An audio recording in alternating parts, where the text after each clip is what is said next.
La période entre la décision d'opérer et l'opération même semble longue et difficile. Monsieur Milbaud va conseiller que l'opération se passe après le ski. Ce serait une bonne idée. Quand j'arrive à l'hôpital, je ne m'installe pas dans la chambre car elle va être différente au retour de l'opération puisque je vais passer la première nuit après l'opération aux soins intensifs.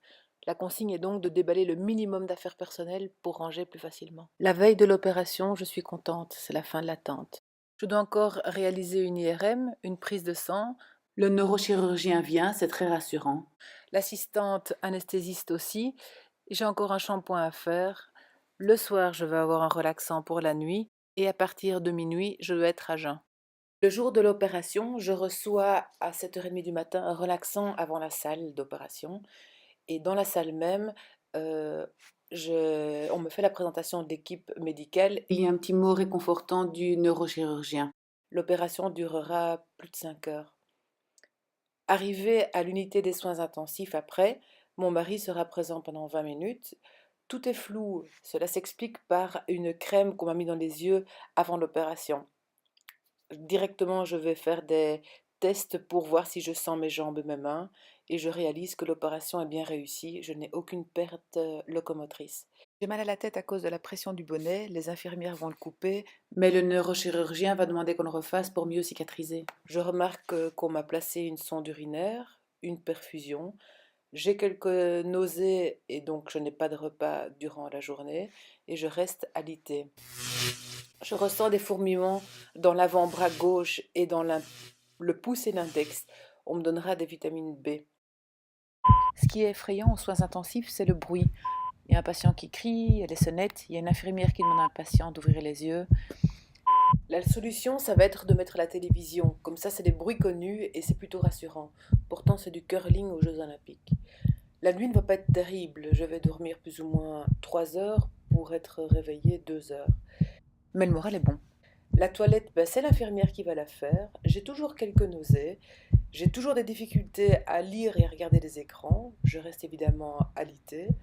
Par contre, pour les fourmillements que j'avais dans l'avant-bras gauche, le pouce et l'index, ben, ça a disparu grâce aux vitamines B. Après 24 heures de soins intensifs, je suis transférée en chambre pour les tâches de neurochirurgie. La nuit suivante n'est pas terrible de nouveau. Alors pendant la journée, toutes les 2 à 4 heures, on prendra mes paramètres, c'est-à-dire la tension, la pulsation cardiaque et la température. On prend aussi le taux de glycémie par des mini-coupures dans le doigt. La toilette, elle pourrait être faite personnellement, mais toujours dans le lit. La cicatrice, quand on fait les soins de la tête, je réalise qu'elle ne fait pas 3 centimètres, mais entre 15 et 20 centimètres. J'ai des douleurs à la tête qui sont surtout dues aux pressions. Les repas commencent, j'ai toujours des difficultés pour lire et regarder les écrans. On va retirer la sonde urinaire, la perfusion.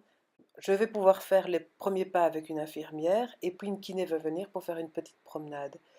J'ai l'impression que le bâtiment tremble, mais c'est la tête en fait qui tremble. C'est une impression qui va rester jusqu'au 6e jour. Le 3e jour, la nuit n'est toujours pas terrible. J'ai l'apparition d'un léger œil au beurre noir et un gonflement au visage du côté de l'opération.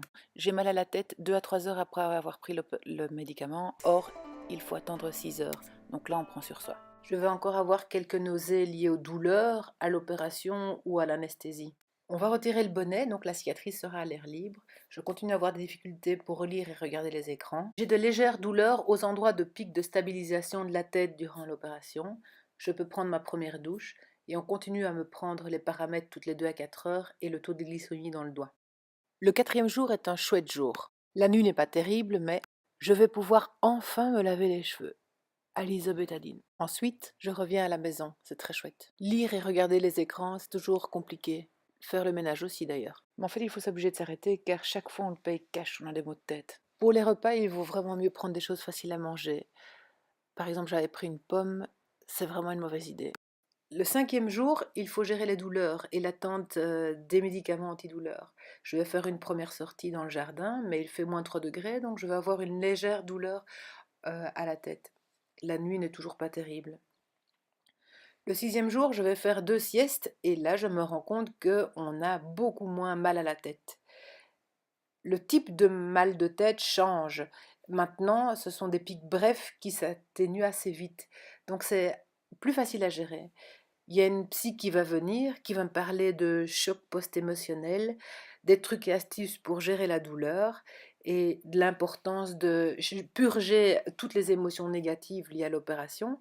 Mais je n'en aurai pas besoin parce que finalement, tout va bien, tout va de mieux en mieux. Les jours suivants, les maux de tête diminuent.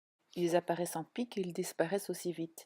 Si je fais une sieste, il y en a nettement moins que si je ne dors pas la journée. Le 10e jour après l'opération, on retire les fils. La cicatrice est belle. La sensibilité de la tête est partiellement retrouvée, mais d'un seul côté de la cicatrice. Les nuits sont dorénavant assez bonnes. Les 14e et 15e jours, je vais avoir des problèmes de tension, de maux de tête, de saignement de nez et de la fatigue. Le 16e jour, je vais avoir une télécommande qui me tombe sur la tête durant la nuit parce que je l'avais mal mise. Je vais avoir une grosse bosse, mais je vais voir que la cicatrice tient. Le 19e jour, j'ai toujours la gêne que j'avais depuis le début à la mâchoire. Ça va commencer à diminuer à partir du 28e jour.